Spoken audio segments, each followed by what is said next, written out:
What is up, my friends? You are very welcome along to the Anfield Agenda Clips channel, where we are just about to go through our social media reactions. So Connor and Ben have gone into the Echo comment section and onto X to find some of your reactions from throughout the game and the end of the match, and I'm going to react to them. Feel free to let us know your thoughts in the comment section. Do you agree with the comments? Do you agree with my take on them? And of course, anything else you guys would like to discuss, let it be known in the comments. Drop a like on the video, and if you haven't hit the subscribe button here at Anfield Agenda Clips, please do. Let's get straight into it. And the first one up is from X, and it's from Barry, who said, UEFA should have stepped in within 2 weeks of this season and swapped us and United around. It would have protected the integrity of their competitions. Integrity and UEFA, though, Barry, aren't really two words that I would put together, sir. And as much as I would have loved that, and I'm sure Liverpool fans would have loved that, and hey, I'm sure United fans would have loved it after the misery that they went through in the Champions League. It wasn't really possible, was it? But next year, we'll show them how it's done.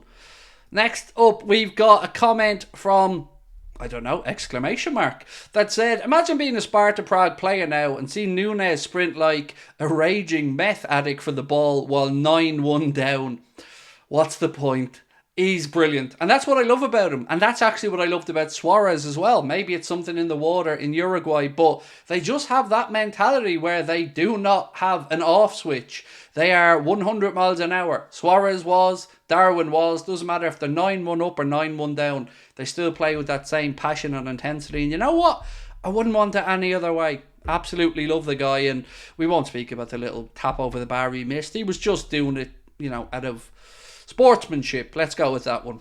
So next up, Samuel said, a goal and a hat-trick of assists from Mohamed Salah in his first start since the start of the year. The man is extraordinary.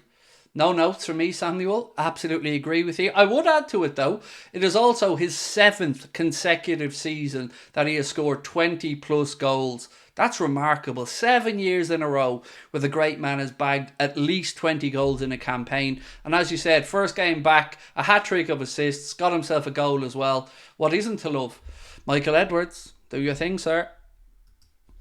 Right, next up is Liam on X, and Liam said, backed him since day one, and I won't stop until he's the baller I know he'll become. Cody Gakpo is him. Now, this is a subject that I'm glad Liam actually mentioned, and I'm glad was put into the comments, because I'm very much somebody who is behind Cody Gakpo as well.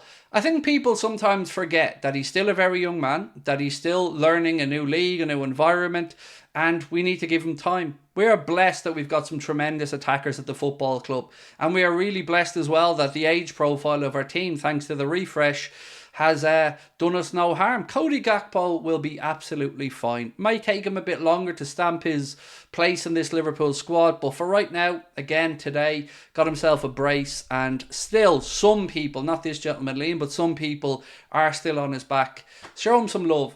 You'll get better results that way. So, I don't disagree, Liam. He is going to be very good, and I'm glad that you're defending him. Next up is Maxi, and he said, Bobby Clark doesn't really have one standout quality. He's good at everything. What is really fascinating about him is his mentality. Brave and unfazed by everyone and everything. Perfect. I thought he was quite simply incredible. If Mo wasn't on the pitch today, Bobby Clark would have, without a shadow of being my man of the match. Got himself a goal, returned a favour for Mo as well by winning the ball back for Mo's goal. He's just brilliant. And as you said, Maxi, fearless, and incredibly proud of him. And he is in the first team now. Not obviously starting every week, but he is in that squad for me. No matter what happens over the summer, he has cemented himself as very much a Liverpool first teamer. I really like what he's been doing, and I'm glad he's getting the support and the admiration, of course, of our fellow fans. He comes from good stock as well. His father was a professional footballer. I watched an interview with his dad recently as well, where you can see where he gets that level-headedness from, but as you've said, he's fearless. Absolutely love the kid, and well worth bringing him in from Newcastle. Right, next up we've got LFC Stat Guys from the Echo said, terrible, severe risk. Klopp just foolishly made putting Virgil in now in a nothing game. It's 11-2. There is zero reason to risk VVD.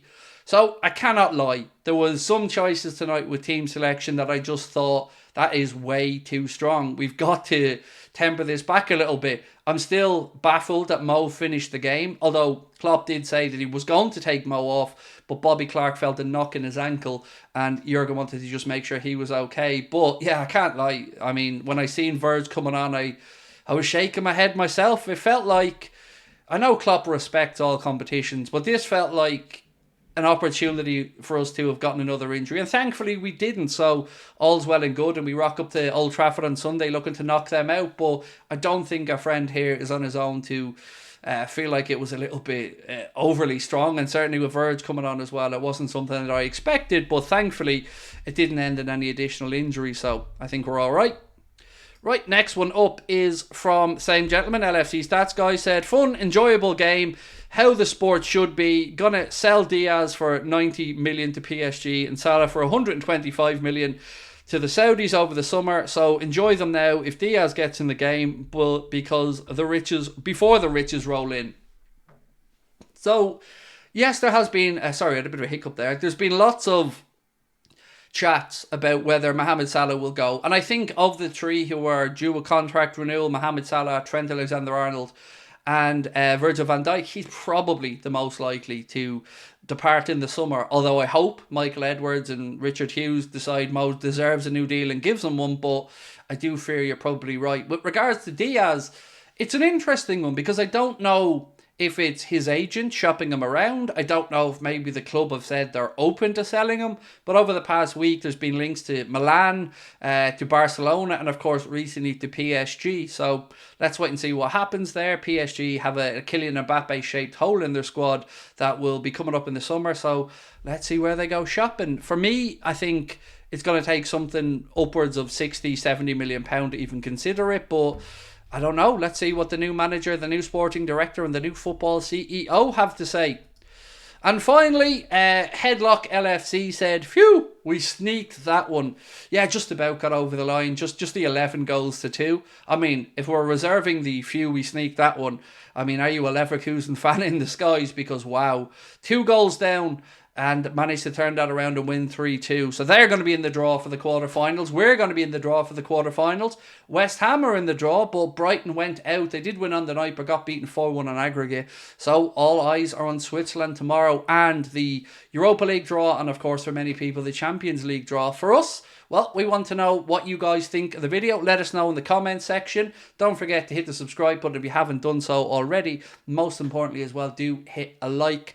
We're going to continue to bring you content here on the channel. The longer form stuff will be over on Anfield Agenda's main channel. The shorter form stuff and the clips will of course be right over here. We really do appreciate you watching, and we are closing in on 250,000 subscribers on the main channel. Do go over and subscribe if you haven't already done so. I will catch up with you soon. Bye bye.